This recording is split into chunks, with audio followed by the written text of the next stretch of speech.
मेरे प्रिय 140 करोड़ परिवारजन,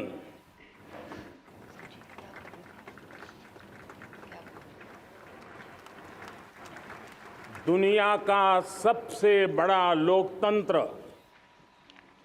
और अब बहुत लोगों का अभिप्राय है कि जनसंख्या की दृष्टि से भी हम विश्व में नंबर 1 पर है। इतना बड़ा विशाल देश,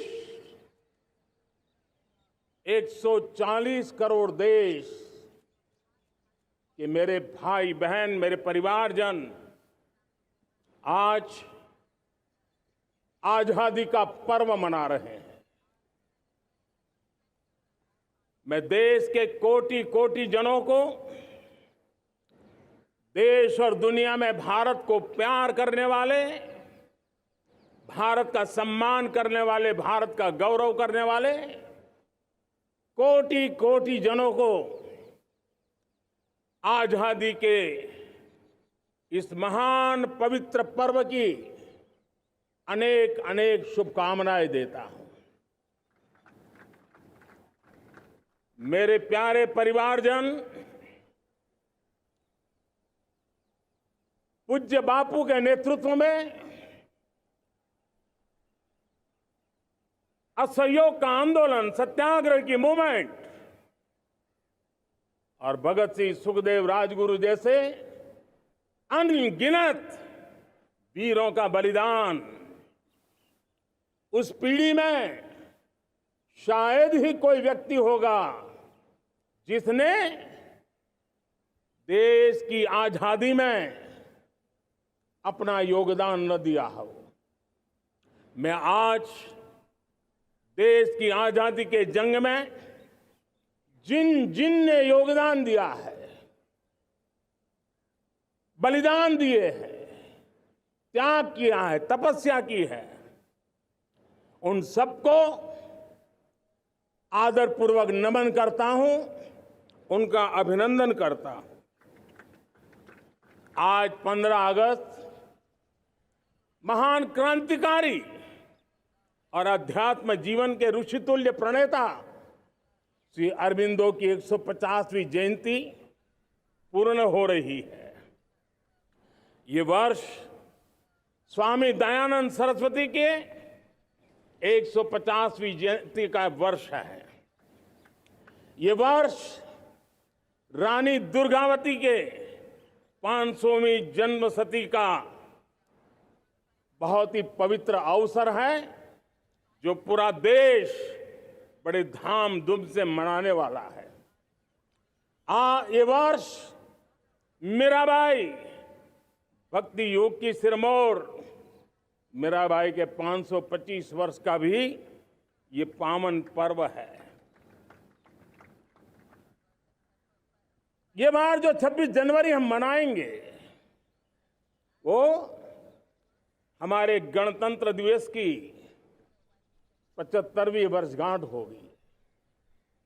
अनेक प्रकार से अनेक अवसर, अनेक संभावनाएं राष्ट्र निर्माण में जुटे रहने के लिए पल पल नई प्रेरणा, पल पल नई चेतना, पल पल सपने, पल पल संकल्प, शायद इससे बड़ा कोई अवसर नहीं हो सकता। मेरे प्यारे परिवारजन,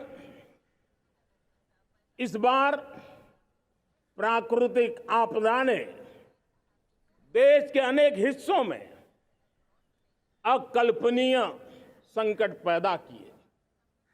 जिन परिवारों ने इस संकट में सहन किया है, मैं उन सभी परिवारजनों के प्रति अपनी संवेदना प्रकट करता हूं और राज्य और केंद्र सरकार मिलकर के उन सभी संकटों से जल्दी से मुक्त होकर के फिर तेज गति से आगे बढ़ेंगे, ये मैं विश्वास दिलाता हूं। मेरे प्यारे परिवारजनों, पिछले कुछ सप्ताह नॉर्थ ईस्ट में, विशेषकर मणिपुर में और हिंदुस्तान के भी अन्य कुछ भागों में, लेकिन विशेषकर मणिपुर में जो हिंसा का दौर चला, कई लोगों को अपना जीवन खोना पड़ा, मां बेटियों के सम्मान के साथ खिलवाड़ हुआ। लेकिन कुछ दिनों से लगातार शांति की खबरें आ रही हैं। देश मणिपुर के लोगों के साथ है। देश मणिपुर के लोगों को पिछले कुछ दिनों से जो शांति बनाए रखी है, उस शांति के पर्व को आगे बढ़ाएं और शांति से ही समाधान का रास्ता निकलेगा। और राज्य और केंद्र सरकार मिलकर के उन समस्याओं के समाधान के लिए भरपूर प्रयास कर रही है, करती रहेगी। मेरे प्यारे परिवारजनों, जब हम इतिहास की तरफ नजर करते हैं तो इतिहास में कुछ पल ऐसे आते हैं जो अपनी अमिट छाप छोड़ करके जाते हैं और उसका प्रभाव सदियों तक रहता है। और कभी कभी शुरुआत में वो बहुत छोटा लगता है, छोटी सी घटना लगती है, लेकिन वो अनेक समस्याओं की जड़ बन जाती है। हमें याद है 1000-1200 साल पहले इस देश पर आक्रमण हुआ। एक छोटे से राज्य के छोटे से राजा का पराजय हुआ, लेकिन तब पता तक नहीं था कि एक घटना भारत को 1000 साल की गुलामी में फंसा देगी। और हम गुलामी में जकड़ते गए, जो आया लूटता गया, जो जिसका मन चाहा हम पे आके सवार हो गया। कैसा विपरीत काल रहा होगा वो 1000 साल का। मेरे प्यारे परिवारजनों, घटना छोटी क्यों ना हो, लेकिन 1000 साल तक प्रभाव छोड़ के रही है। लेकिन मैं आज इस बात का जिक्र इसलिए करना चाहता हूं कि भारत के वीरों ने इस कालखंड में कोई भूभाग ऐसा नहीं था, कोई समय ऐसा नहीं था जब उन्होंने देश की आजादी के लौ को गलता न रखा हो, बलिदान की परंपरा न बनाई हो। मां भारती बेड़ियों से मुक्त होने के लिए उठ खड़ी हुई थी, जंजीरों को झकझोर रही थी और देश की नारी शक्ति, देश की युवा शक्ति, देश के किसान, देश के गांव के लोग, मजदूर, कोई हिंदुस्तानी ऐसा नहीं था जो आजादी के सपने को लेकर के जीता न हो। आजादी को पाने के लिए मर मिटने के लिए तैयार होने वालों की एक बड़ी फौज तैयार हो गई थी। जेलों में जवानी खपाने वाले अनेक महापुरुष हमारे देश की आजादी को, इन गुलामी की बेड़ियों को तोड़ने के लिए लगे हुए थे। मेरे प्यारे परिवारजनों, जन चेतना का वो व्यापक रूप, त्याग और तपस्या का वो व्यापक रूप, जन जन के अंदर एक नए विश्वास जगाने वाला वो पल आखिरकार 1947 में देश आजाद हुआ। 1000 साल की गुलामी में संजोए हुए सपने देशवासी पूरे करते हुए देखे। साथियों, मैं 1000 साल पहले की बात इसलिए कह रहा हूं, मैं देख रहा हूं फिर एक बार देश के सामने एक मौका आया है। इस ऐसे कालखंड में हम जी रहे हैं, ऐसे कालखंड में हमने प्रवेश किया है और यह हमारा सौभाग्य है कि भारत के ऐसे अमृत काल में, यह अमृत काल का पहला वर्ष है, या तो हम जवानी में जी रहे हैं या हम मां भारती की गोद में जन्म ले चुके हैं। और ये कालखंड, मेरे शब्द लिख करके रखिए मेरे प्यारे परिवारजनों, इस कालखंड में जो हम करेंगे, जो कदम उठाएंगे, जितना त्याग करेंगे, तपस्या करेंगे, सर्वजन हिताय सर्वजन सुखाय, एक के बाद एक फैसले लेंगे, आने वाले 1000 साल का देश का स्वर्णिम इतिहास उससे अंकुरित होने वाला है। इस कालखंड में होने वाली घटनाएं आगामी 1000 साल के लिए इसका प्रभाव पैदा करने वाली है। गुलामी की मानसिकता से बाहर निकला हुआ देश पंच प्राण को समर्पित होकर के एक नए आत्मविश्वास के साथ आज आगे बढ़ रहा है। नए संकल्पों को सिद्ध करने के लिए वो जी जान से जुड़ रहा है। मेरी भारत माता, जो कभी ऊर्जा का सामर्थ्य था लेकिन राख के ढेर में दबी पड़ी थी, वो भारत मां 140 करोड़ देशवासियों के पुरुषार्थ है, उनकी चेतना से, उनकी ऊर्जा से फिर एक बार जागृत हो चुकी है। मां भारती जागृत हो चुकी है। और मैं साफ देख रहा हूं दोस्तों, यही कालखंड है, पिछले 9-10 साल हमने अनुभव किया है। विश्व भर में भारत की चेतना के प्रति, भारत के सामर्थ्य प्रति एक नया आकर्षण, नया विश्वास, नई आशा पैदा हुई है। और ये प्रकाश पुंज जो भारत से उठा है, वो विश्व को उसमें अपने लिए ज्योति नजर आ रही है। विश्व को एक नया विश्वास पैदा हो रहा है। हमारा सौभाग्य है, कुछ ऐसी चीजें हमारे पास हैं जो हमारे पूर्वजों ने हमें विरासत में दी है और वर्तमान कालखंड ने गढ़ी है। आज हमारे पास डेमोग्राफी है, आज हमारे पास डेमोक्रेसी है, आज हमारे पास डाइवर्सिटी है। डेमोग्राफी, डेमोक्रेसी और डाइवर्सिटी की ये त्रिवेणी भारत के हर सपने को साकार करने का सामर्थ्य रखती है। आज पूरे विश्व में वहां देशों की उम्र ढल रही है, ढलाव पर है, तब भारत युवान की तरफ ऊर्जावान होकर के बढ़ रहा है। कितने बड़े गौरव का कालखंड है कि आज 30 साल की कम आयु की जनसंख्या दुनिया में सर्वाधिक कहीं है तो ये मेरे भारत मां की गोद में है, ये मेरे देश में है। और 30 साल से कम उम्र की नौजवान हो मेरे देश के पास हो, कोटि कोटि भुजाएं हो, कोटि कोटि मस्तिष्क हो, कोटि कोटि सपने, कोटि कोटि संकल्प हो, तो भाइयों बहनों, मेरे प्रिय परिवारजनों, हम इच्छित परिणाम प्राप्त करके रह सकते हैं।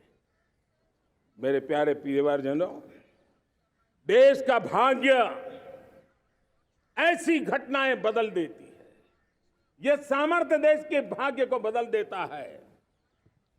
भारत 1000 साल की गुलामी और आने वाले 1000 साल के भव्य भारत के बीच में पड़ाव पर हम खड़े हैं, एक ऐसी संधि पर खड़े हैं। और इसलिए अब हमें न रुकना है, न दुविधा में जीना है। मेरे प्यारे प्रिय परिवारजनों,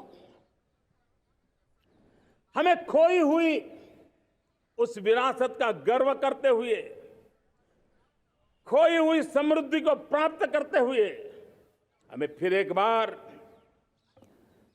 और ये बात मान के चले, हम जो भी करेंगे, हम जो भी कदम उठाएंगे, हम जो भी फैसला लेंगे, वो अगले 1000 साल तक अपनी दिशा निर्धारित करने वाला है, भारत के भाग्य को लिखने वाला है।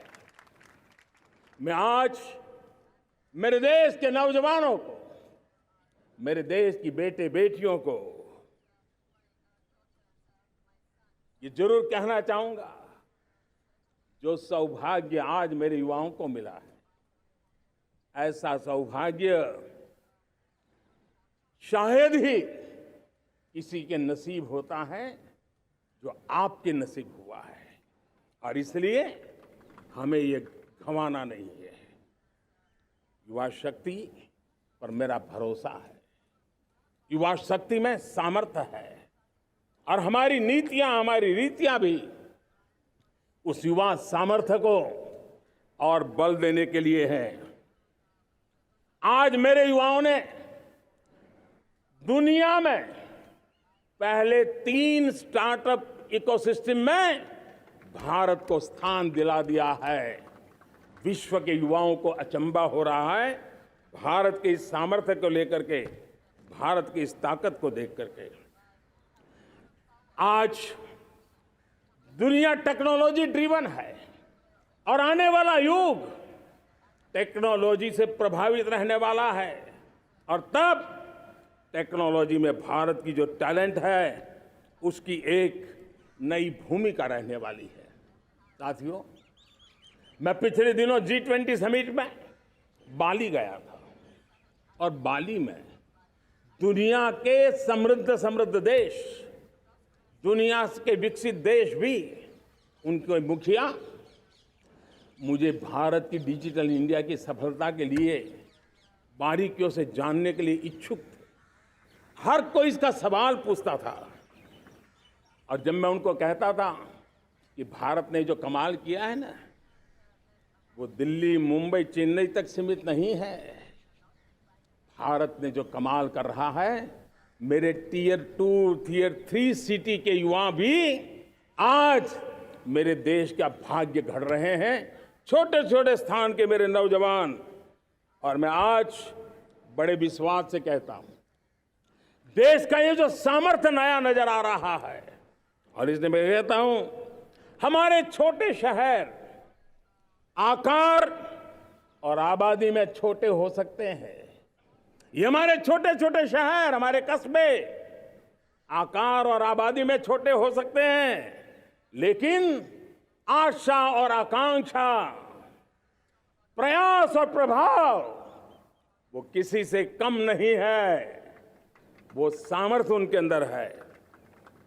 नए ऐप्स, नए सॉल्यूशन, टेक्नोलॉजी डिवाइस। अब खेलों की दुनिया देखिए, कौन बच्चे हैं? झुग्गी झोंपड़ी से निकले हुए बच्चे आज खेलों की दुनिया में पराक्रम दिखा रहे हैं। छोटे छोटे गांव के, छोटे छोटे कस्बे के नौजवान, हमारी बेटे बेटियां आज कमाल दिखा रही हैं। अब देखिए, मेरे देश की 100 जितनी स्कूल ऐसी हैं जहां के बच्चे सैटेलाइट बना करके सैटेलाइट छोड़ने की तैयारियां कर रही हैं। आज हजारों टिंकरिंग लैब नए वैज्ञानिकों का गर्भाधान कर रही है। आज हजारों टिंकरिंग लैब लाखों बच्चों को साइंस और टेक्नोलॉजी के राह पर आगे बढ़ने के लिए प्रेरणा दे रही हैं। मैं मेरे देश के नौजवानों को कहना चाहता हूं, अवसरों की कमी नहीं है। आप जितने अवसर चाहेंगे, ये देश आसमान से भी ज्यादा अवसर आपने देने का सामर्थ्य रखता है। मैं आज लाल किले की प्राचीर से मेरे देश की माताओं, बहनों, मेरे देश की बेटियों को हृदय से अभिनंदन करना चाहता हूं। देश आज जब पहुंचा है, अब विशेष शक्ति जुड़ रही है मेरी माताओं बहनों के सामर्थ्य की। आज देश प्रगति की राह पर चल पड़ा है, तो मैं मेरे किसान भाई बहनों का भी अभिनंदन करना चाहता हूं। ये आप ही का पुरुषार्थ है, ये आप ही का परिश्रम है कि देश आज कृषि क्षेत्र में आगे बढ़ रहा है।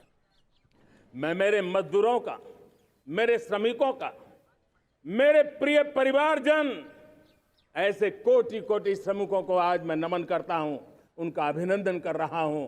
देश आज जो आधुनिकता की ओर बढ़ रहा है, विश्व की तुलना करने वाले सामर्थ्य के साथ नजर आ रहा है, उसके पीछे मेरे देश के मजदूरों का, मेरे देश के श्रमिकों का बहुत बड़ा योगदान है। आज समय कहता है कि लाल किले की प्राचीर से मैं उनका अभिनंदन करूं, उनका अभिवादन करूं, और ये मेरे परिवारजन 140 करोड़ देशवासी, मेरे इन श्रमिकों का, रेहड़ी पटरी वालों का, फूल सब्जी बेचने वालों का हम सम्मान करते हैं। मेरे देश को आगे बढ़ाने में, मेरे देश को प्रगति की नई ऊंचाई पर ले जाने में प्रोफेशनल्स की बहुत बड़ी भूमिका है, बढ़ती रही है। चाहे साइंटिस्ट हो, चाहे इंजीनियर्स हो, डॉक्टर्स हो, नर्सिस हो, शिक्षक हो, आचार्य हो, यूनिवर्सिटीज हो, गुरुकुल हो, हर कोई मां भारती का भविष्य उज्जवल बनाने के लिए अपनी पूरी ताकत से लगा हुआ है। मेरे प्यारे परिवारजनों, राष्ट्रीय चेतना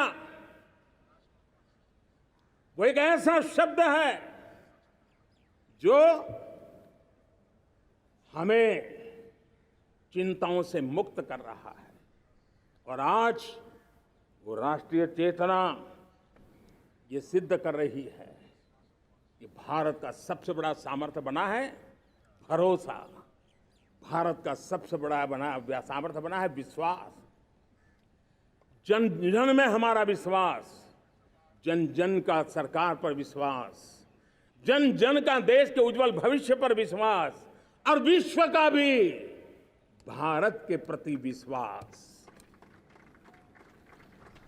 ये विश्वास हमारी नीतियों का है, हमारी रीति का है। भारत के उज्जवल भविष्य को जिस निर्धारित मजबूत कदमों से हम आगे बढ़ा रहे हैं, उसका है। भाइयों बहनों, मेरे प्यारे परिवारजनों, ये बात निश्चित है कि भारत का सामर्थ्य और भारत की संभावनाएं विश्वास की नई बुलंदियों को पार करने वाली है, और ये विश्वास की नई बुलंदियां नए सामर्थ्यों को लेकर के चलनी चाह रही है। आज देश में G20 समिट के मेहमान नवाजी का भारत को अवसर मिला है, और पिछले एक साल से हिंदुस्तान के हर कोने में जिस प्रकार से G20 के अनेक ऐसे आयोजन हुए, अनेक कार्यक्रम हुए हैं, उसने देश के सामान्य मानवी के सामर्थ्य को विश्व को परिचित करा दिया है, भारत की विविधता का परिचय कराया है, भारत की डायवर्सिटी को दुनिया अचंभे से देख रही है, और उसके कारण भारत के तरफ आकर्षण बढ़ा है, भारत को जानने की, समझने की इच्छा जगी है। उसी प्रकार से आप देखिए एक्सपोर्ट, आज भारत का एक्सपोर्ट के तेजी से बढ़ रहा है, और मैं कहना चाहता हूं दुनिया के एक्सपर्ट्स इन सारे मानदंडों के आधार पर कह रहे हैं कि अब भारत रुकने वाला नहीं है। दुनिया की कोई भी रेटिंग एजेंसी होगी वो भारत का गौरव कर रही है। कोरोना काल के बाद दुनिया एक नए सिरे से सोचने लगी, और मैं विश्वास से देख रहा हूं कि जिस प्रकार से द्वितीय महायुद्ध के बाद, द्वितीय विश्व युद्ध के बाद दुनिया ने एक नया वर्ल्ड ऑर्डर आकार लिया था, मैं साफ साफ देख रहा हूं कि कोरोना के बाद एक नया विश्व ऑर्डर, एक नया ग्लोबल ऑर्डर, एक नया जियोपॉलिटिकल इक्वेशन, ये बहुत तेजी से आगे बढ़ रहा है। जियोपॉलिटिकल इक्वेशन की सारे व्याख्याएं बदल रही है, परिभाषाएं बदल रही है, और मेरे प्यारे परिवारजनों, आप गौरव करेंगे। बदलते हुए विश्व को शेप देने में आज मेरे 140 करोड़ देशवासियों, आपका सामर्थ्य नजर आ रहा है। आप निर्णायक मोड़ पर खड़े हैं। और कोरोना काल में भारत ने जिस प्रकार से देश को आगे बढ़ाया, दुनिया ने हमारे सामर्थ्य को देखा है। जब दुनिया की सप्लाई चेन तहस नहस हो गई थी, बड़ी बड़ी अर्थव्यवस्थाओं पर दबाव था, उस समय भी हमने कहा था हमें विश्व का विकास देखना है तो मानव केंद्रीय होना चाहिए, मानवीय संवेदनाओं से भरा हुआ होना चाहिए, और तब जाकर के समस्याओं का सही समाधान निकालेंगे।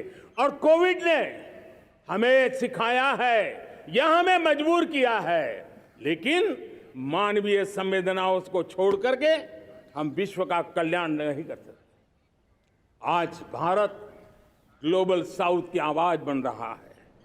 भारत की समृद्ध विरासत आज दुनिया के लिए एक अवसर बन रहा है। Global economy, global supply chain, इसमें भारत की हिस्सेदारी,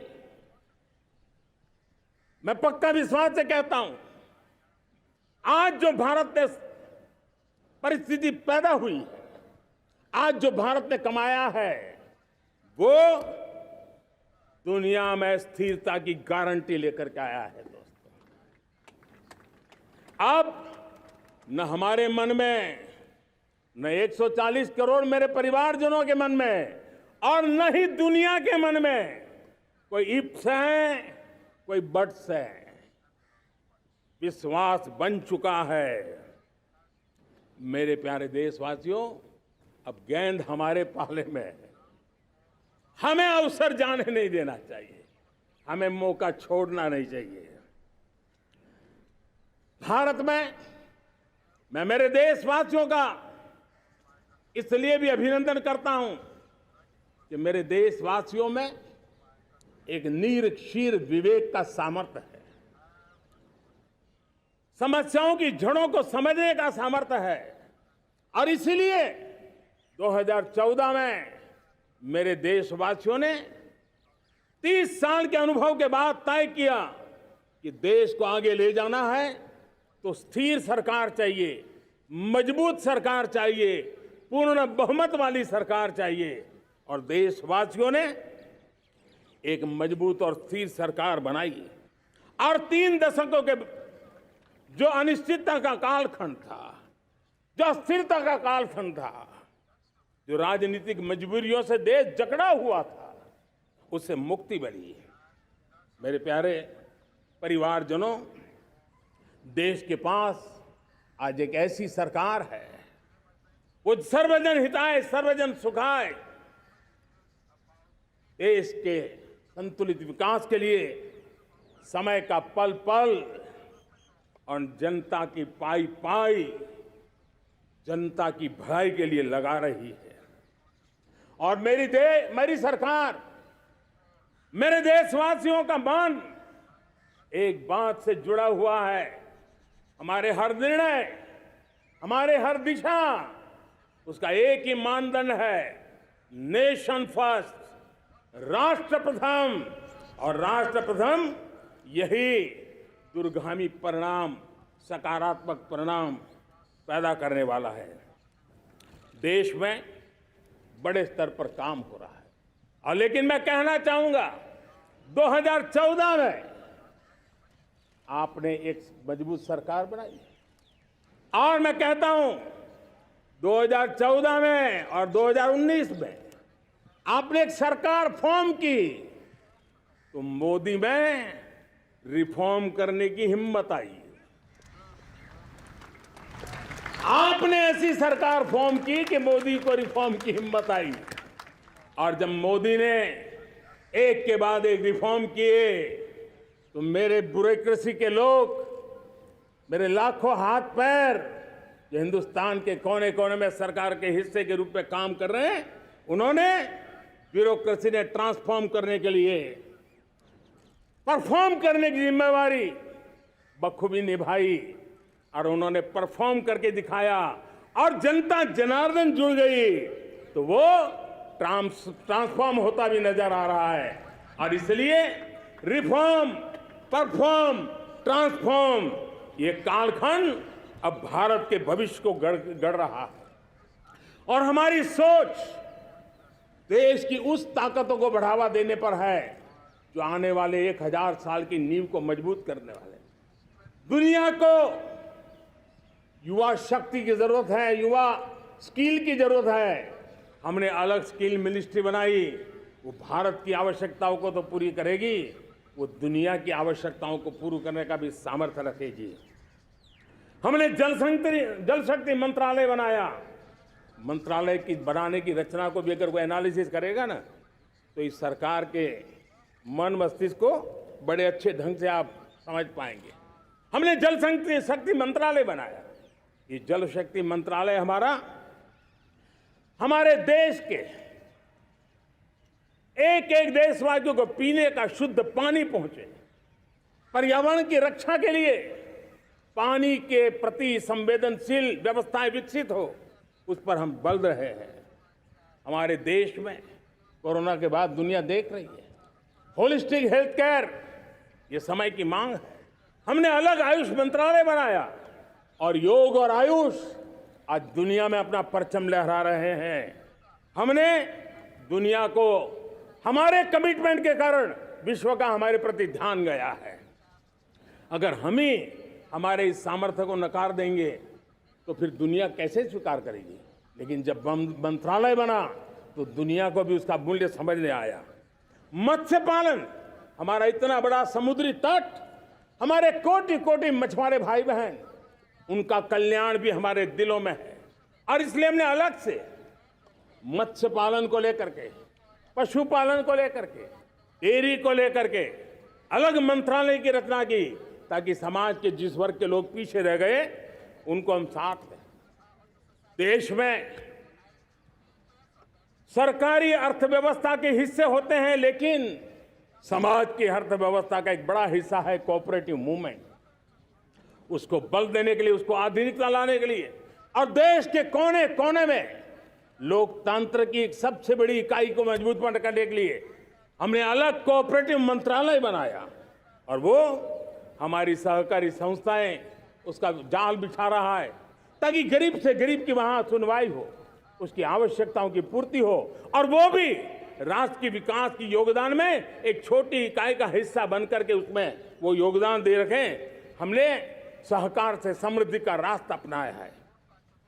मेरे प्यारे परिवारजनों,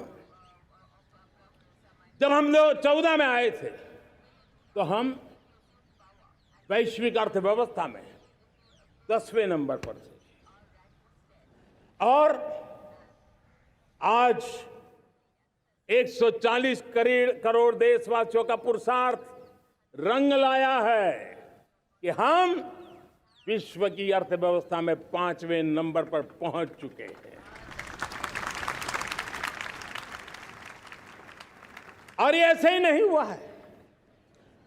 जो एक भ्रष्टाचार का राक्षस देश को दबोचे हुए थे, लाखों करोड़ के घोटाले अर्थव्यवस्था को डामाडोल कर रहे थे, गवर्नेंस फ्रेजाइल फाइल में देश की पहचान होने लगी थी, लीकेजेस को हमने बंद किया, मजबूत अर्थव्यवस्था बनाई। हमने गरीब कल्याण के लिए ज्यादा से ज्यादा धन खर्चने का प्रयास किया। और आज मैं देशवासियों को बताना चाहता हूं कि जब देश आर्थिक रूप से समृद्ध होता है तो सिर्फ तिजोरी नहीं भरती है, देश का सामर्थ्य बढ़ता है, देशवासियों का सामर्थ्य बढ़ता है।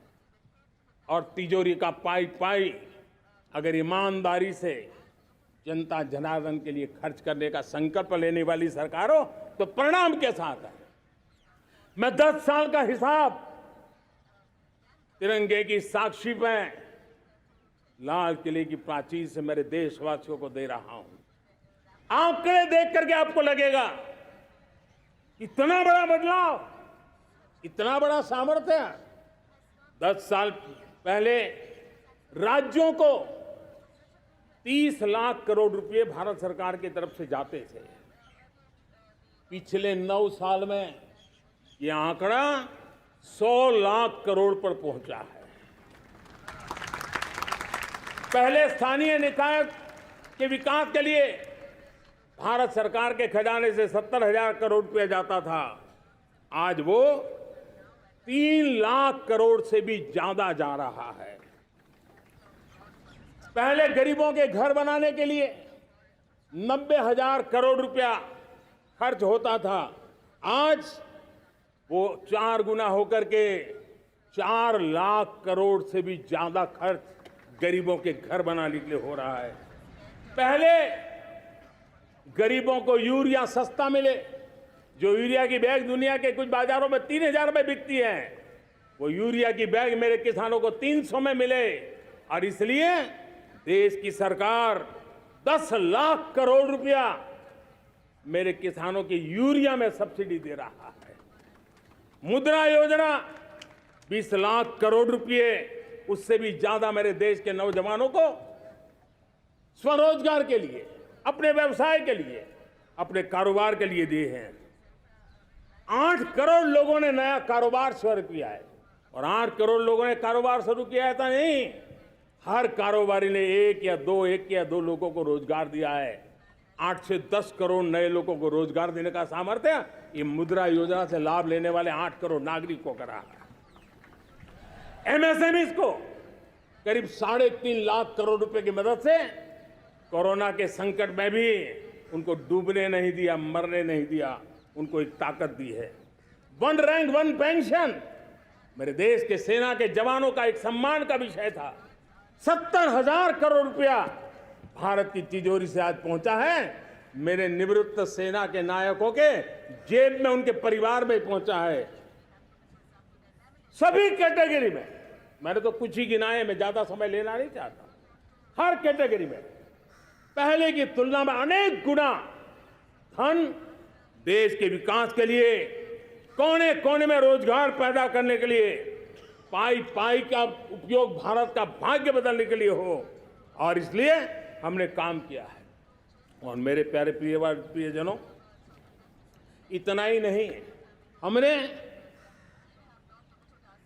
इन सारे प्रयासों का परिणाम है कि आज 5 साल के मेरे कार्यकाल में, 5 साल के कार्यकाल में, 5 साल में 13.5 करोड़ मेरे गरीब भाई बहन गरीबी की जंजीरों को तोड़ करके नियो मिडिल क्लास के रूप में बाहर आए हैं। जीवन का इससे बड़ा कोई संतोष नहीं होता। मेरे प्यारे प्रिय परिवारजनों, और जब 13.5 करोड़ लोग गरीबी की इस मुसीबतों से बाहर निकलते हैं, तो कैसी कैसी योजनाएं उनको मदद दी है। उनको आवास योजना का लाभ मिलना, पीएम स्वनिधि से 50,000 करोड़ रुपया रेहड़ी पटरी वालों तक पहुंचाया है। आने वाले दिनों में, आने वाली विश्वकर्मा जयंती पर एक कार्यक्रम हम लागू करेंगे। इस विश्वकर्मा जयंती पर हम करीब 13-15 हजार करोड़ रुपया से, जो परंपरागत कौशल्य से रहने वाले लोग, जो औजार से और अपने हाथ से काम करने वाला वर्ग है, ज्यादातर ओबीसी समुदाय से, हमारे सुथार हो, हमारे सोनार हो, हमारे राजमिस्त्री हो, हमारे कपड़े धोने वाले काम करने वाले लोग हो, हमारे बाल काटने वाले भाई बहन परिवार हो, ऐसे लोगों को एक नई ताकत देने के लिए हम आने वाले महीने में विश्वकर्मा जयंती पर विश्वकर्मा योजना लॉन्च करेंगे और करीब 13-15 हजार करोड़ से उसका प्रारंभ करेंगे। हमने पीएम किसान सम्मान निधि में 2.5 लाख करोड़ रुपया सीधा मेरे देश के किसानों के खाते में जमा किया है। हमने जल जीवन मिशन, हर घर में शुद्ध पानी पहुंचे, 2 लाख करोड़ रुपया खर्च किया है। हमने आयुष्मान भारत योजना, ताकि गरीब को बीमारी के कारण अस्पताल जाने से जो मुसीबत होती थी उसको मुक्ति दिलाना, उसको दवाई मिले, उसका उपचार हो, ऑपरेशन हो, अच्छे से अच्छी हॉस्पिटल में हो।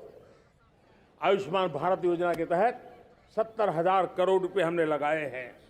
पशुधन, देश ने कोरोना वैक्सीन की बात तो देश को याद है, 40,000 करोड़ रुपए लगाए, वो तो याद है। लेकिन आपको जानकर के खुशी होगी, हमने पशुधन को बचाने के लिए करीब करीब 15,000 करोड़ रुपया पशुधन के टीकाकरण के लिए लगाया है। मेरे प्यारे देशवासियों, मेरे प्यारे परिवारजनों, जन औषधि केंद्रों ने देश के सीनियर सिटीजन्स को, देश के मध्यम वर्गीय परिवार को एक नई ताकत दी है। जिस संयुक्त परिवार में अगर किसी को एक डायबिटीज जैसा हो जाए, 2-3 हजार रुपया दवाई का बिल स्वाभाविक हो जाता है। हमने जन औषधि केंद्र से जो दवाई बाजार में 100 रुपये में मिलती है, वो 10 रुपया, 15 रुपया, 20 रुपये में दी। और आज देश में 1000 जन औषधि केंद्रों से मेरे इन बीमारी में जिनको दवाई की जरूरत थी, ऐसे लोगों के करीब 20,000 करोड़ रुपया उनके जेब में बचा है। और ये ज्यादातर मध्यम वर्ग के परिवार के लोग हैं। लेकिन आज उसकी सफलता को देखते हुए मैं देशवासियों को कहना चाहता हूं, जैसे हम एक विश्वकर्मा योजना लेकर के समाज के उस वर्ग को छूने वाले हैं, अब देश में 10,000 जन औषधि केंद्र से हम 25,000 जन औषधि केंद्र का लक्ष्य लेकर के आने वाले दिनों में काम करने वाले हैं। मेरे प्यारे परिवारजनों, जब देश में गरीबी कम होती है तो देश की मध्यम वर्ग की ताकत बहुत बढ़ती है।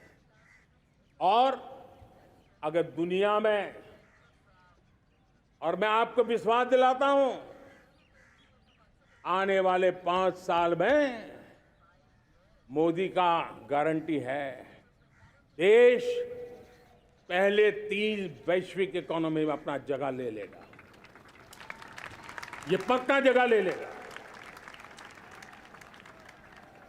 आज जो 13.5 करोड़ गरीबी से बाहर आए हुए लोग हैं, वो एक प्रकार से मध्यम वर्ग की ताकत बन जाते हैं।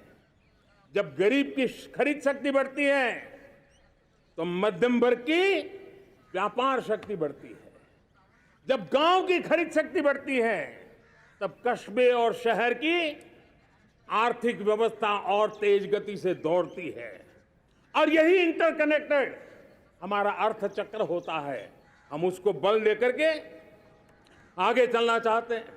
मेरे प्यारे परिवारजनों, शहर के अंदर जो कमजोर लोग रहते हैं, बिना घर को मुसीबत रहती है, मध्यम वर्ग के परिवार अपना खुद का घर का सपना देख रहे हैं, हम उसके लिए भी आने वाले कुछ सालों के लिए एक योजना लेकर के आ रहे हैं। और जिसमें ऐसे मेरे परिवारजन जो शहरों में अपना घर, शहरों में रहते हैं लेकिन किराए के मकान पे रहते हैं, झुग्गी झोपड़ी में रहते हैं, चाल में रहते हैं, अनऑथराइज्ड कॉलोनीज में रहते हैं, ऐसे मेरे परिवारजन अगर अपना मकान बनाना चाहते हैं तो बैंक से जो लोन मिलेगा उसके ब्याज के अंदर राहत देकर के लाखों रुपयों की मदद करने का हमने निर्णय किया है। मेरे मध्यम वर्ग के परिवार को जब 2 लाख से 7 लाख इनकम टैक्स की सीमा बढ़ जाती है तो सबसे बड़ा लाभ सैलरी क्लास को होता है, मेरे मध्यम वर्ग को होता है। इंटरनेट का डेटा बहुत महंगा था 2014 के पहले, आज दुनिया का सबसे सस्ता इंटरनेट का डेटा का खर्चा हो रहा है। हर परिवार के पैसे बच रहे हैं। मेरे प्यारे परिवारजनों, विश्व कोरोना के बाद अभी तक उभर नहीं पाया है। युद्ध ने फिर एक नई मुसीबत पैदा की है। आज दुनिया महंगाई के संकट से जूझ रही है। पूरी दुनिया की अर्थव्यवस्था को महंगाई ने दबोच के रखा है। हम भी दुनिया से जिन सामान की जरूरत होती है लाते हैं, तो हमें सामान तो इंपोर्ट करते हैं। हमारा दुर्भाग्य है कि हमें महंगाई भी इंपोर्ट करनी पड़ती है, क्योंकि पूरी दुनिया को महंगाई ने जकड़ के रखा है। लेकिन मेरे प्यारे परिवारजनों, भारत ने महंगाई को नियंत्रित रखने के लिए भरसक प्रयास किए हैं। पिछले कालखंड की तुलना में हमें कुछ सफलता भी मिली है, लेकिन इतने से संतोष नहीं मान सकते। दुनिया से हमारी चीजें अच्छी है, इतने बात से हम सोच नहीं सकते। मुझे तो मेरे देशवासियों को महंगाई की बोझ कम से कम हो, इस दिशा में और भी कदम उठाने हैं और हम उस कदम को उठा के रहेंगे। मेरा प्रयास निरंतर जारी रहेगा। मेरे प्यारे परिवारजनों, आज देश अनेक क्षमताओं को लेकर के आगे बढ़ रहा है। देश आधुनिकता की तरफ आगे बढ़ने के लिए काम कर रहा है। आज देश रिन्यूएबल एनर्जी पे काम कर रहा है। आज देश ग्रीन हाइड्रोजन पे काम कर रहा है। देश की स्पेस पे क्षमता बढ़ रही है, तो देश की डीप सी मिशन में भी सफलता के साथ आगे चल रहा है। देश में रेल आधुनिक हो रही है, तो वंदे भारत बुलेट ट्रेन भी आज देश के अंदर काम कर रही है। गांव गांव पक्की सड़कें बन रही है, तो इलेक्ट्रिक बसें, मेट्रो की रचना भी आज देश में हो रहे हैं। आज गांव गांव तक इंटरनेट पहुंच रहा है, तो क्वांटम कंप्यूटर के लिए भी देश तय कर रहता है। नैनो यूरिया, नैनो डीएपी, उस पर काम हो रहा है, तो दूसरी तरफ जैविक खेती पर भी हम बल दे रहे हैं। आज किसान उत्पादक संघ एफपीओ का निर्माण हो रहा है, तो हम सेमीकंडक्टर का भी निर्माण करने के लिए चाह रहे हैं। हम दिव्यांग जनों के लिए एक सुगम भारत के निर्माण के लिए काम करते हैं, तो हम पैरालंपिक में भी हिंदुस्तान का तिरंगा झंडा गाड़ने के लिए मेरे दिव्यांग जनों को सामर्थ्यवान बना रहे हैं। हम खिलाड़ियों को स्पेशल ट्रेनिंग दे रहे हैं।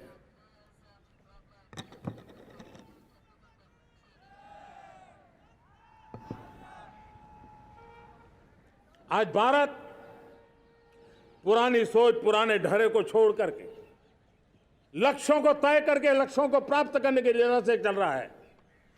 और जब मैं कहता हूं ना कि जिसका शिलान्यास हमारी सरकार करती है, उसका उद्घाटन भी हमारे कालखंड में करते हैं।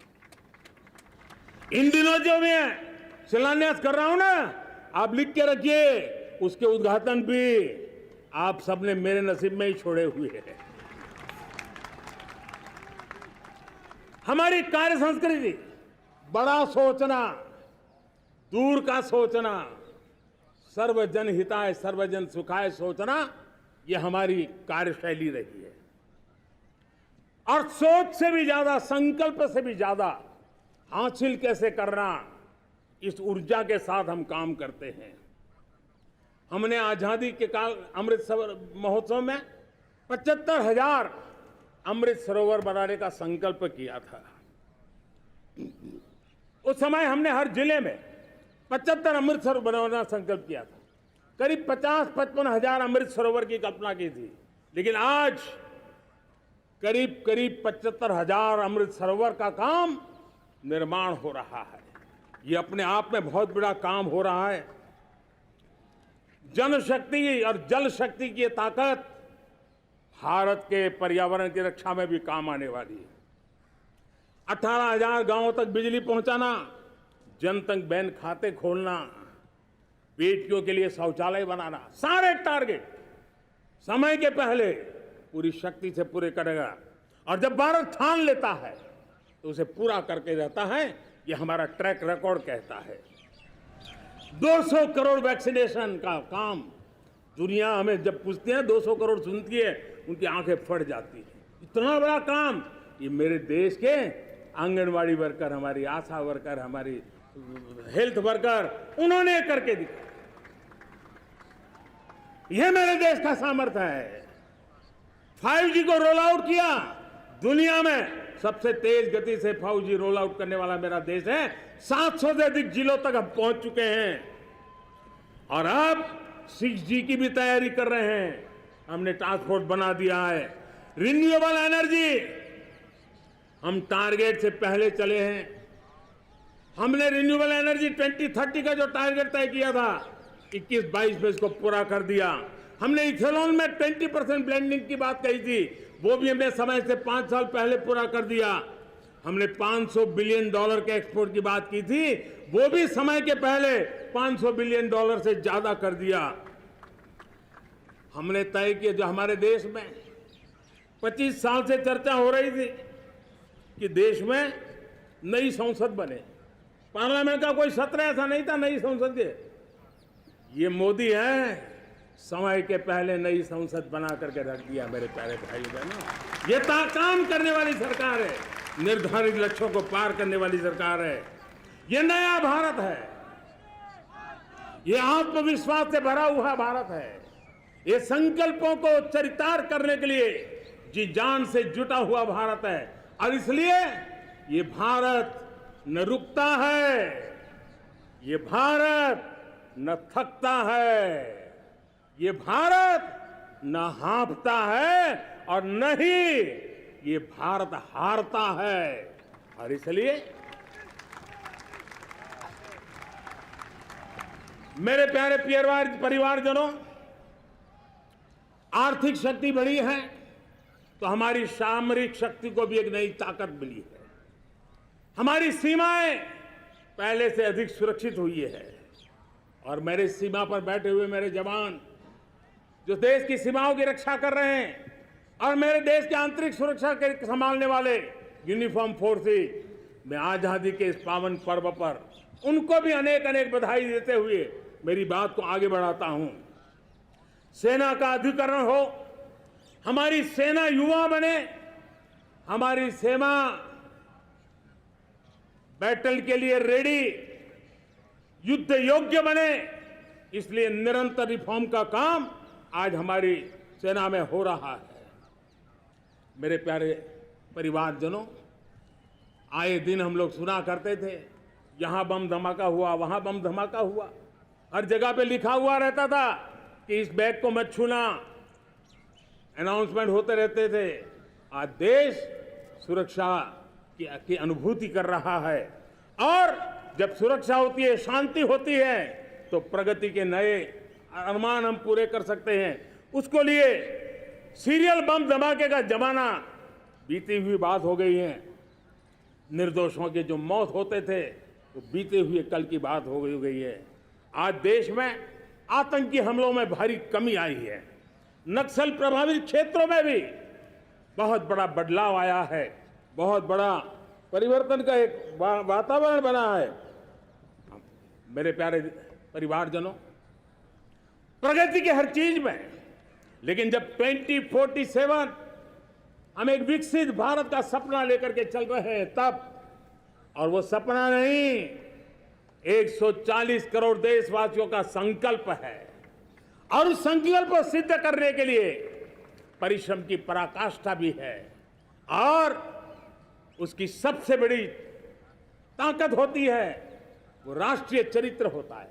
दुनिया में जिन जिन देशों ने प्रगति की है, दुनिया में जो जो देश संकटों से वो पार करके निकले हैं, उसमें हर चीज के साथ साथ एक महत्वपूर्ण कैटलिक एजेंट रहा है, वो राष्ट्रीय चरित्र रहा है।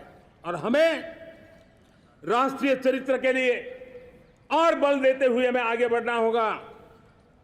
हमारा देश, हमारा राष्ट्रीय चरित्र ओजस्वी हो, तेजस्वी हो, पुरुषार्थी हो, पराक्रमी हो, प्रखर हो, ये हम सबका सामूहिक दायित्व है।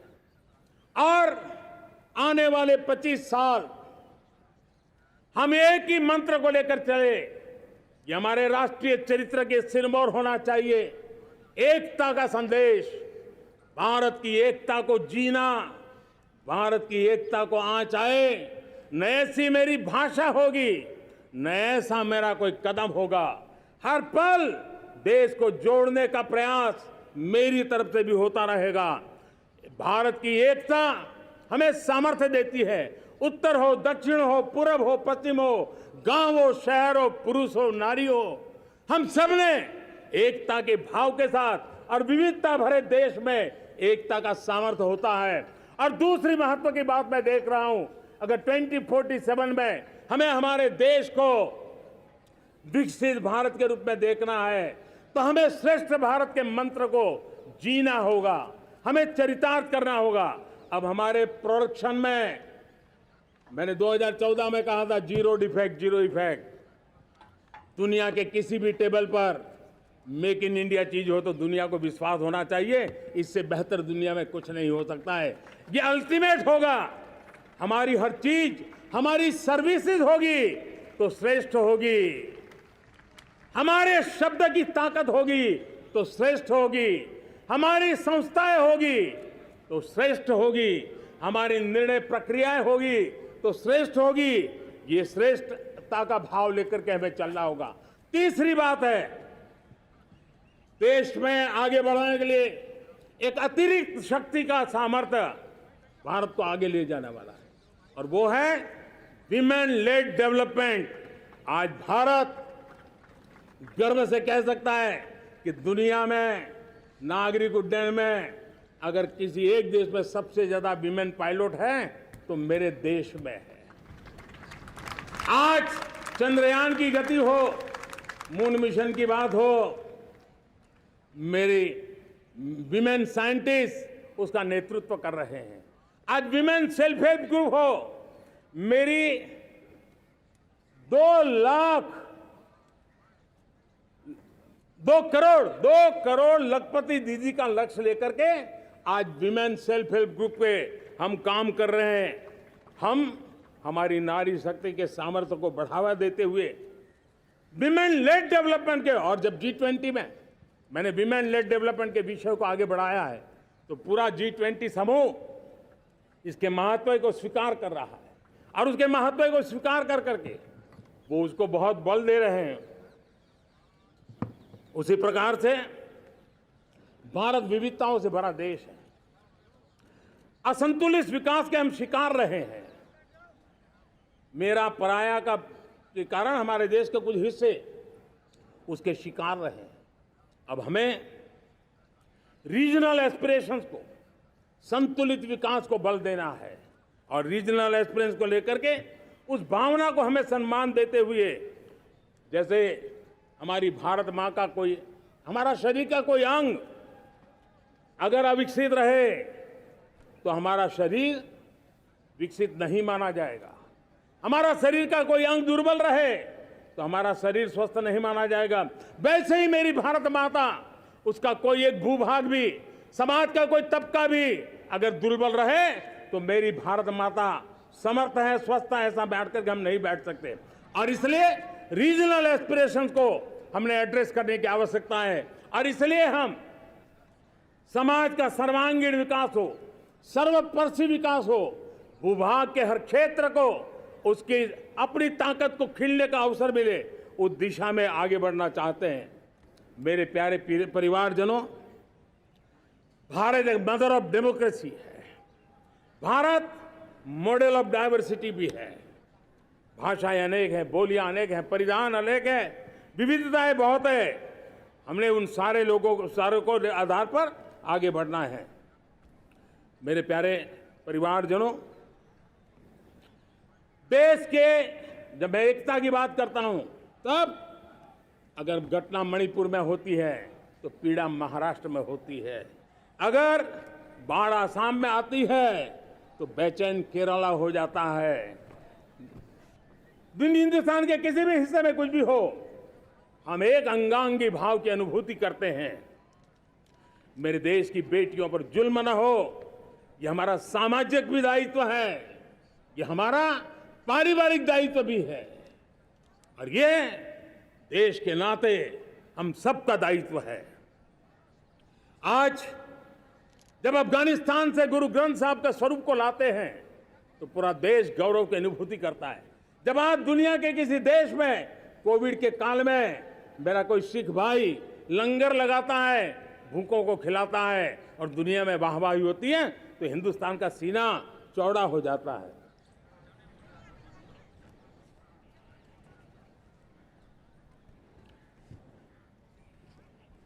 मेरे प्यारे परिवारजनों, हमारे लिए जब नारी सम्मान की बात करते हैं, मुझे अभी एक देश में दौरा कर रहा था, तो वहां एक बहुत ही सीनियर मिनिस्टर, उसने मुझे एक सवाल पूछा। उसने कहा, आपके यहाँ बेटियां साइंस और इंजीनियरिंग के विषयों की पढ़ाई करती हैं क्या? उसमें क्या था? मैंने उनको कहा, आज मेरे देश में लड़कों से ज्यादा बेटियां आज स्टेम यानी साइंस, टेक्नोलॉजी, इंजीनियरिंग और मैथ्स, अधिकतम भाग मेरी बेटियां ले रही है। तो उनके लिए अचरज था। ये सामर्थ्य आज हमारे देश का देख रहा है। मेरे प्यारे परिवारजनों, आज 10 करोड़ महिलाएं विमेन सेल्फ हेल्प में जुड़ी हुई है, और वीमेन सेल्फ हेल्प ग्रुप के साथ आप गांव में जाएंगे तो आपको बैंक वाली दीदी मिलेगी, आपको आंगनवाड़ी वाली दीदी मिलेगी, आपको दवाई देने वाली दीदी मिलेगी। और अब मेरा सपना है 2 करोड़ लखपति दीदी बनाने का, गांव में 2 करोड़ लखपति दीदी। और इसके लिए एक नया अभिगम भेजा, साइंस और टेक्नोलॉजी। हमारे गांव की महिलाओं का भी सामर्थ्य देखता हूं मैं, और इसलिए हम एक नई योजना सोच रहे हैं कि हमारे एग्रीकल्चर सेक्टर में टेक्नोलॉजी आए, एग्री टेक को बल मिले। इसलिए विमेन सेल्फ हेल्प ग्रुप की बहनों को हम ट्रेनिंग देंगे, ड्रोन चलाने की, ड्रोन रिपेयरिंग की हम ट्रेनिंग देंगे, और हजारों ऐसे विमेन सेल्फ हेल्प ग्रुप को भारत सरकार ड्रोन देगी, ट्रेनिंग देगी, और हमारे एग्रीकल्चर के काम में ड्रोन की सेवाएं उपलब्ध हो। इसके लिए हम शुरुआत करेंगे। प्रारंभ हम 15,000 विमेन सेल्फ हेल्प ग्रुप के द्वारा ये ड्रोन की उड़ान का हम आरंभ कर रहे हैं। मुझे विश्वास है कि इसके कारण हमारे परिवारजनों का, मेरे प्यारे परिवारजनों, आज देश आधुनिकता की तरफ बढ़ रहा है। हाईवे हो, रेलवे हो, एयरवे हो, हाईवेज हो, इंफॉर्मेशन वेज, वाटरवेज हो, कोई क्षेत्र ऐसा नहीं है जिस क्षेत्र को आगे बढ़ाने की दिशा में आज देश काम न करता हो। पिछले 9 वर्ष में तटीय क्षेत्रों में हमने, आदिवासी क्षेत्र में, हमारे पहाड़ी क्षेत्र में विकास को बहुत बढ़ दिया है। हमने पर्वतमाला, भारतमाला ऐसी योजनाओं के द्वारा समाज के उस वर्ग को हमने बल दिया है। हमने गैस की पाइपलाइन से हमारे पूर्वी भारत को जोड़ने का काम किया है। हमने अस्पतालों की संख्या बढ़ाई है, हमने डॉक्टर की सीटें बढ़ाई है ताकि हमारे बच्चे डॉक्टर बनने का सपना पूरा कर सके। हमने मातृभाषा में पढ़ाने पर बल दिया है, अब मातृभाषा में वो पढ़ाई कर सके उस दिशा में। और मैं भारत के सुप्रीम कोर्ट का भी धन्यवाद करता हूं कि भारत की सुप्रीम कोर्ट ने कहा है कि आप जो जजमेंट देंगे उसका जो ऑपरेटिव पार्ट होगा वो जो अदालत में आया है उसकी भाषा में उसको उपलब्ध होगा। मातृभाषा का महात्म्य आज बढ़ रहा है। मेरे प्यारे भाई परिवारजनों, आज तक हमारे देश के जो बॉर्डर विलेज हैं, हमने वाइब्रेंट बॉर्डर विलेज का एक कार्यक्रम शुरू किया है। और वाइब्रेंट बॉर्डर विलेज, अब तक इसके लिए कहा जाता था देश के आखिरी गांव। हमने उस पूरी सोच को बदला है, वो देश का आखिरी गांव नहीं है।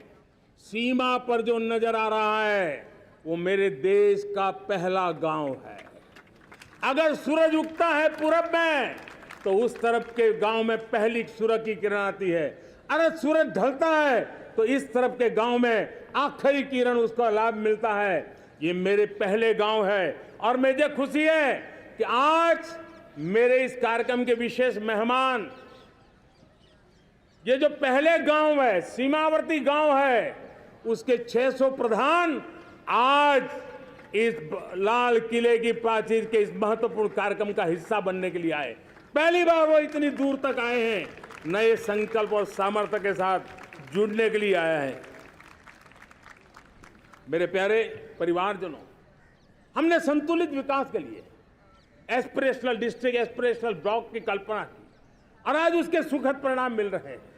आज राज्य के जो नॉर्मल पैरामीटर्स हैं, जो एस्पिरेशनल डिस्ट्रिक्ट कभी बहुत पीछे थे, वो आज राज्य में भी अच्छा करने लग गए हैं। और मुझे विश्वास है कि आने वाले दिनों में ये हमारे आकांक्षी जिले, हमारे आकांक्षी बॉल अवश्य आगे बढ़ेंगे। जैसे मैंने कहा था, भारत का चरित्र की चर्चा कर रहा था, तो मैंने पहला कहा था भारत की एकता, दूसरा कहा था भारत श्रेष्ठता की तरफ बल दें, तीसरा कहा था विमेन लेड डेवलपमेंट की मैंने बात कही थी, और मैं आज एक बात और कहना चाहता हूं कि हम जैसे रीजनल एस्पिरेशन, मैंने चौथी बात कही थी, पांचवी महत्व की बात है और भारत ने उस दिशा में ध्यान, और वो है हमारा राष्ट्रीय चरित्र विश्व मंगल के लिए सोचने वाला होना चाहिए। हमें देश को इतना मजबूत बनाना है जो विश्व मंगल के लिए भी अपनी भूमिका अदा करे। और आज कोरोना के बाद मैं देख रहा हूं जिस प्रकार से संकट की घड़ी में देश ने दुनिया की मदद की, उसका परिणाम है कि आज दुनिया में हमारा देश एक विश्व मित्र के रूप में, विश्व का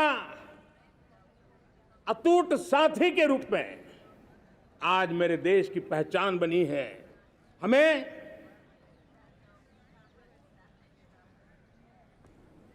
जब विश्व मंगल की बात करते हैं तब भारत का मूलभूत विचार है, उस विचार को हम आगे बढ़ाने लोग हैं। और मुझे खुशी है कि आज अमेरिकी संसद के भी कई चुने हुए गणमान्य प्रतिनिधि भी आज हमारे 15 अगस्त के इस अवसर में हमारे बीच में मौजूद है। भारत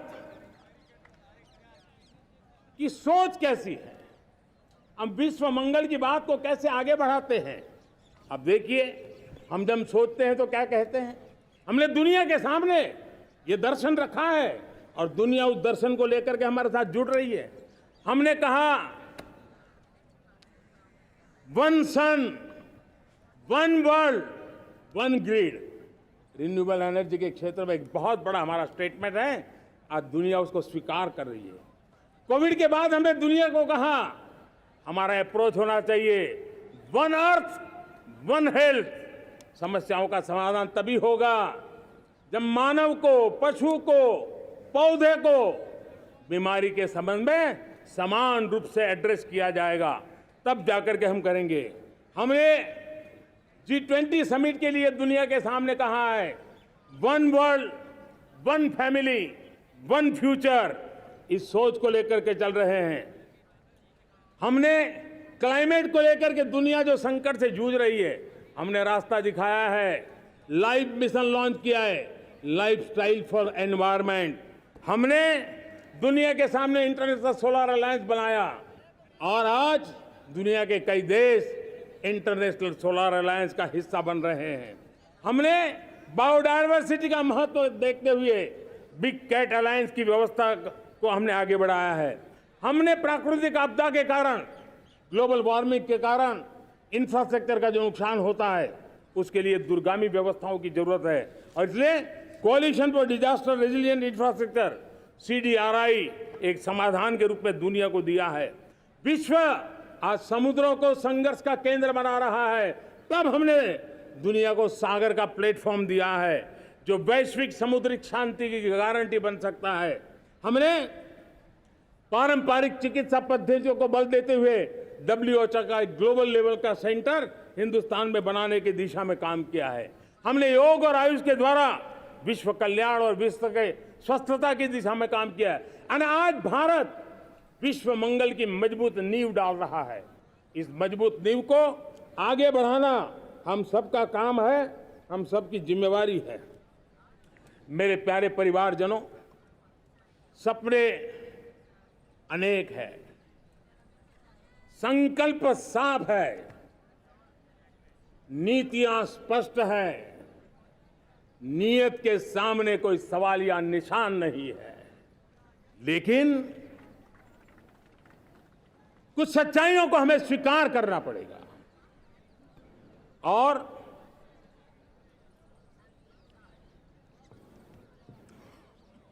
उसके समाधान के लिए मेरे प्रिय परिवारजनों, मैं आज लाल किले से आपकी मदद मांगने आया हूं। मैं लाल किले से आपके आशीर्वाद मांगने आया हूं, क्योंकि पिछले सालों मैंने देश को जो समझा है, देश की आवश्यकताओं को जो मैंने परखा है, और अनुभव के आधार पर मैं कह रहा हूं कि आज गंभीरतापूर्वक उन चीजों को हमें लेना होगा। आजादी के अमृत काल में 2047 में जब देश आजादी के 100 साल मनाएगा, उस समय दुनिया में भारत का तिरंगा झंडा विकसित भारत का तिरंगा झंडा होना चाहिए।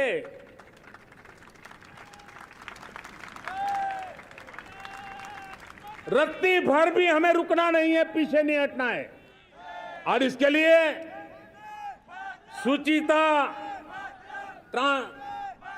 पारदर्शिता और निष्पक्षता, ये पहली मजबूती की जरूरत है।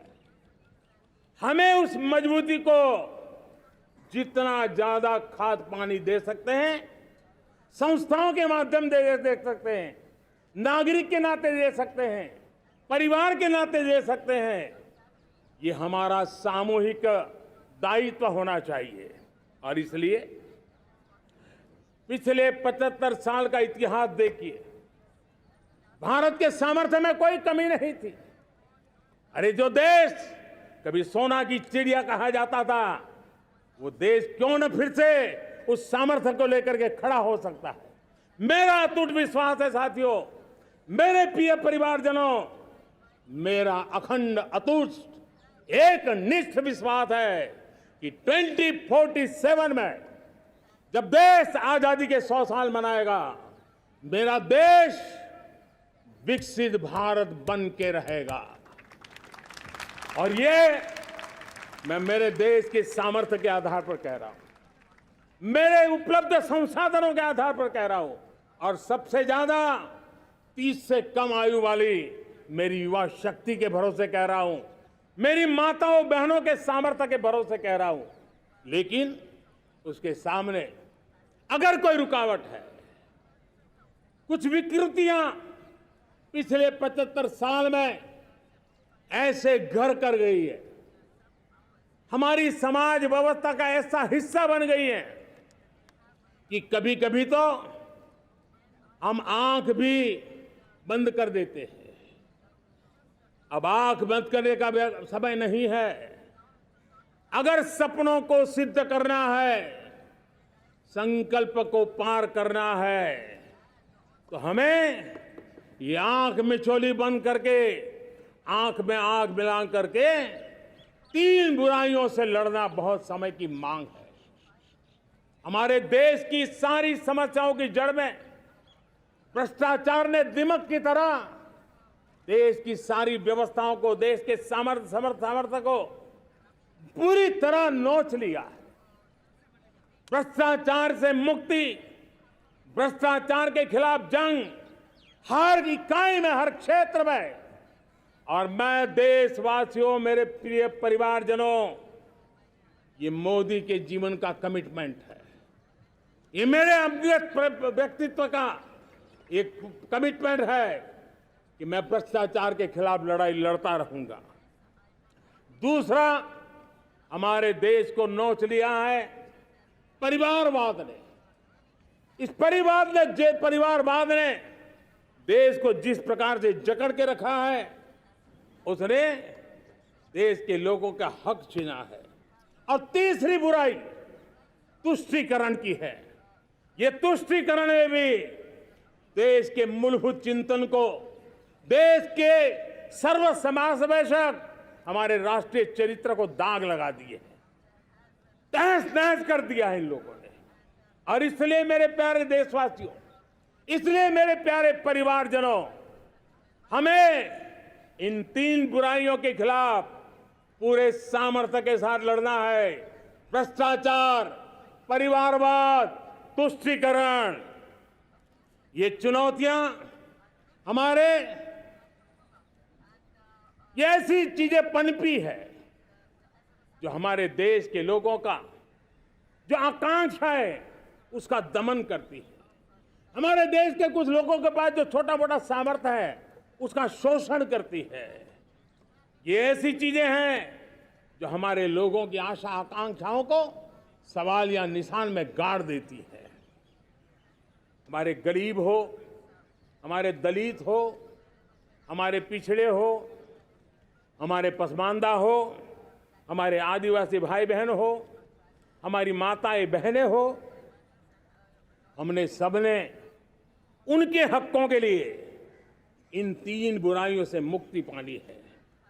हमें भ्रष्टाचार के खिलाफ एक नफरत का माहौल बनाना है। जैसे गंदगी हमें नफरत पैदा करती है ना मन में, गंदगी पसंद नहीं है, ये सार्वजनिक जीवन की इससे बड़ी कोई गंदगी नहीं हो सकती। और इसलिए हमारे स्वच्छता अभियान को एक नया मोड़ ये भी देना है कि हमें भ्रष्टाचार से मुक्ति पानी है। सरकार टेक्नोलॉजी से भ्रष्टाचार की मुक्ति के लिए बहुत प्रयास कर रही है। आपको जानकर के हैरानी होगी, इस देश में पिछले 9 साल में एक काम मैंने ऐसे किया, आंकड़ा सुनोगे तो लोगों का मोदी ऐसा करता है जैसे 10 करोड़ लोग करीब करीब जो गलत फायदा उठाते थे वो मैंने रोक दिया। तो आप में से कोई कहेगा आपने लोगों से अन्याय कर दिया। जी नहीं, ये 10 करोड़ कौन लोग थे? ये 10 करोड़ वो लोग थे जिनका जन्म ही नहीं हुआ था और उनके नाम पर उनके विडो हो जाते थे, वो वृद्ध हो जाते थे, वो दिव्यांग हो जाते थे, फायदे लिए जाते थे।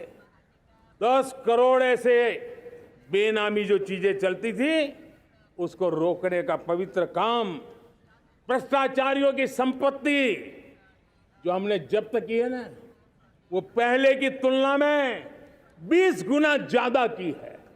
मेरे प्यारे परिवारजनों, ये आपकी कमाई का पैसा लोग लेकर के भागे थे, 20 गुना ज्यादा संपत्ति को जब्त करने का।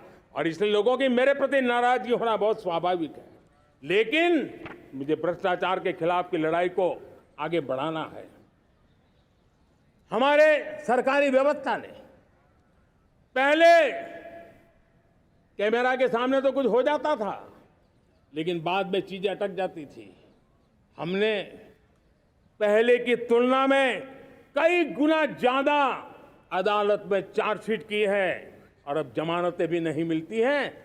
वैसी पक्की व्यवस्था को लेकर के हम आगे बढ़ रहे हैं, क्योंकि हम ईमानदारी से भ्रष्टाचार के खिलाफ लड़ रहे हैं।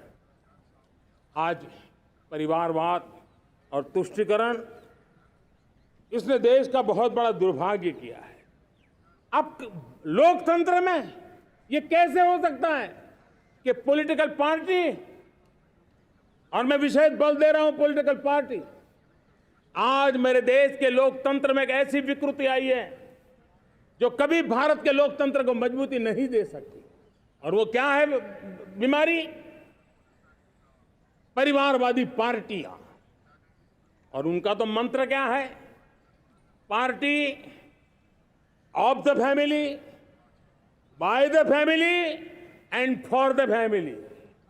इनका तो जीवन मंत्र यही है कि उनकी पॉलिटिकल पार्टी, उनका राजनीतिक दल परिवार का, परिवार के द्वारा और परिवार के लिए, परिवारवाद और भाई भतीजावाद प्रतिभाओं के दुश्मन होते हैं, योग्यता को नकारते हैं, सामर्थ्य को स्वीकार नहीं करते हैं। और इसलिए परिवारवाद इस देश के लोकतंत्र की मजबूती के लिए उसकी मुक्ति जरूरी है। सर्वजन हिताय सर्वजन सुखाय, हर किसी को हक मिले इसलिए, और सामाजिक न्याय के लिए भी ये बहुत। उसी प्रकार से तुष्टीकरण ने सामाजिक न्याय का सबसे बड़ा नुकसान किया। अगर सामाजिक न्याय को तबाह किसने किया है तो ये तुष्टीकरण की सोच, तुष्टीकरण की राजनीति, तुष्टीकरण का सरकारी योजनाओं का तरीका, इसने सामाजिक न्याय को मौत के घाट उतार दिया है। और इसलिए हमें तुष्टीकरण, भ्रष्टाचार, ये विकास का सबसे बड़ा दुश्मन है। अगर देश विकास चाहता है, देश 2047 विकसित भारत का सपना का साकार करना चाहता है, तो हमारे लिए आवश्यक है कि हम किसी भी हालत में देश में भ्रष्टाचार को सहन नहीं करेंगे। इस मूड को लेकर के चलना चाहिए। मेरे प्यारे परिवारजनों, हम सबका एक बहुत बड़ा महत्वपूर्ण दायित्व है। आपने जिस प्रकार से जिंदगी जी है, हमारे आने वाली पीढ़ी को ऐसी जिंदगी जीने के लिए मजबूर करना, यह हमारा गुनाह है। यह हमारा दायित्व है कि हमारे आने वाली पीढ़ी को हम ऐसा समृद्ध देश दें, ऐसा संतुलित देश दें, ऐसा सामाजिक न्याय की धरोहर वाला देश दें, ताकि छोटी छोटी चीजों को पाने के लिए उन्हें कभी भी संघर्ष न करना पड़े। हम सभी का कर्तव्य, हर नागरिक का कर्तव्य है, और ये अमृत काल कर्तव्य काल है। हम कर्तव्य से पीछे नहीं उठ सकते। हमें वो भारत बनाना है जो पूज्य बापू के सपनों का था। हमें वो भारत बनाना है जो हमारे स्वतंत्र सेनानियों का सपना था। हमें वो भारत बनाना है जो हमारे वीर शहीदों का था, हमारी वीरांगनाओं का था, जिन्होंने मातृभूमि के लिए अपना जीवन दे दिया था। मेरे प्यारे परिवारजनों, मैं जब 2014 में आपके पास आया था, तब 2014 में मैं परिवर्तन का वादा लेकर के आया था। 2014 में मैंने आपको वादा किया था, मैं परिवर्तन लाऊंगा, और 140 करोड़ मेरे परिवारजन, आपने मुझ पे भरोसा किया और मैंने विश्वास पूरा करने की कोशिश की। रिफॉर्म, परफॉर्म, ट्रांसफॉर्म, वो 5 साल जो वादा था वो विश्वास में बदल गया, क्योंकि मैंने परिवर्तन का वादा किया था। रिफॉर्म, परफॉर्म, ट्रांसफॉर्म के द्वारा मैंने इस वादे को विश्वास में बदल दिया। कठोर परिश्रम किया है, देश के लिए किया है, शान से किया है, सिर्फ और सिर्फ नेशन फर्स्ट, राष्ट्र सर्वोपरि, इस भाव से किया है। 2019 में परफॉर्मेंस के आधार पर आप सबने मुझे फिर से आशीर्वाद दिया। परिवर्तन का वादा मुझे यहां ले आया, परफॉर्मेंस मुझे दोबारा ले आया, और आने वाले 5 साल अभूतपूर्व विकास के हैं। 2047 के सपने को साकार करने का सबसे बड़ा स्वर्णिम पल आने वाले 5 साल है। और अगली बार 15 अगस्त को इसी लाल किले से मैं आपको देश की उपलब्धियां, आपके सामर्थ्य, आपके संकल्प, उसमें हुई प्रगति, उसकी जो सफलता है, उसके गौरवगान, उससे भी अधिक आत्मविश्वास के सामने, आपके सामने मैं प्रस्तुत करूंगा। मेरे प्यारे प्रियजनों, मेरे परिवारजनों, मैं आप में से आता हूं, मैं आपके बीच से निकला हूं, मैं आपके लिए जीता हूं। अगर मुझे सपना भी आता है तो आपके लिए आता है। अगर मैं पसीना भी बहाता हूं तो आपके लिए बहाता हूं, क्योंकि इसलिए नहीं कि आपने मुझे दायित्व दिया है, मैं इसलिए कर रहा हूं कि आप मेरे परिवारजन हैं, और आपके परिवार के सदस्य के नाते मैं आपके किसी दुख को देख नहीं सकता हूं, मैं आपके सपनों को चूर चूर होते नहीं देख सकता हूं, मैं आपके संकल्प को सिद्धि तक ले जाने के लिए आपका एक साथी बन करके, आपका एक सेवक बन करके, आपके साथ जुड़े रहने का, आपके साथ जीने का, आपके लिए जूझने का मैं संकल्प लेकर के चला हुआ इंसान हूं। और मुझे विश्वास है, हमारे पूर्वजों ने आजादी के लिए जो जंग लड़ा था, जो सपने देखे थे, वो सपने हमारे साथ है। आजादी के जंग में जिन्होंने बलिदान दिया था, उनके आशीर्वाद हमारे साथ है और 140 करोड़ देशवासियों को एक ऐसा अवसर आया है। ये अवसर हमारे लिए एक बहुत बड़ा संबल लेकर के आया है और इसलिए मेरे प्यारे प्रियजनों, आज जब मैं अमृतकाल में आपके साथ बात कर रहा हूं, ये अमृतकाल का पहला वर्ष है। ये अमृतकाल के पहले वर्ष पर जब मैं आपसे बात कर रहा हूं तो मैं आपको पूरे विश्वास से कहना चाहता हूं, चलता चलाता काल चक्र, चलता चलाता काल चक्र, अमृत काल का भाल चक्र, चलता चलाता काल चक्र, अमृत काल का भाल चक्र, सबके सपने, सबके सपने, अपने सपने, सबके सपने, अपने सपने, पनपे सपने सारे, सबके सपने, अपने सपने, पनपे सपने सारे, धीर चले, वीर चले, धीर चले, वीर चले, चले युवा हमारे, धीर चले, वीर चले, चले युवा हमारे, नीति सही, नीति सही, रीति नहीं, नीति सही, रीति नहीं, गति सही, गति सही, राह नहीं, गति सही, राह नहीं। चुनो, चुनो चुनौती, चुनो चुनौती सीना तान, चुनो चुनौती सीना तान, जग में बढ़ाओ देश का नाम, चुनो चुनौती सीना तान, जग में बढ़ाओ देश का नाम। मेरे प्यारे परिवारजनों, हिंदुस्तान के कोने कोने में बैठे हुए मेरे परिवारजन, दुनिया के कोने कोने में जाकर के बसे हुए मेरे परिवारजन, आप सबको आजादी के पावन पर्व की फिर एक बार मैं बहुत बहुत शुभकामनाएं देता हूं। ये अमृतकाल हम सबके लिए कर्तव्य काल है। ये अमृतकाल हम सबको मां भारती के लिए कुछ कर गुजारने का काल है।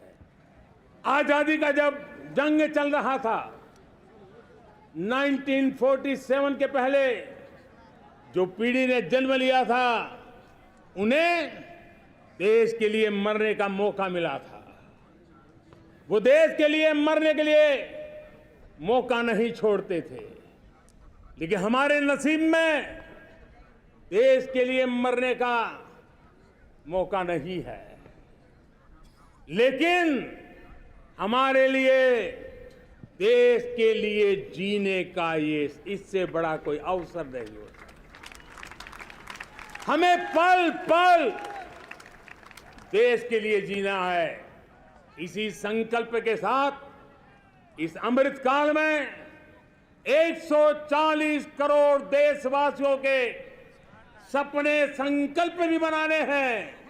140 करोड़ देशवासियों के संकल्प को सिद्धि में भी परिवर्तित करना है और 2047 का जब तिरंगा झंडा फहरेगा तो विश्व एक विकसित भारत का गुणगान करता होगा।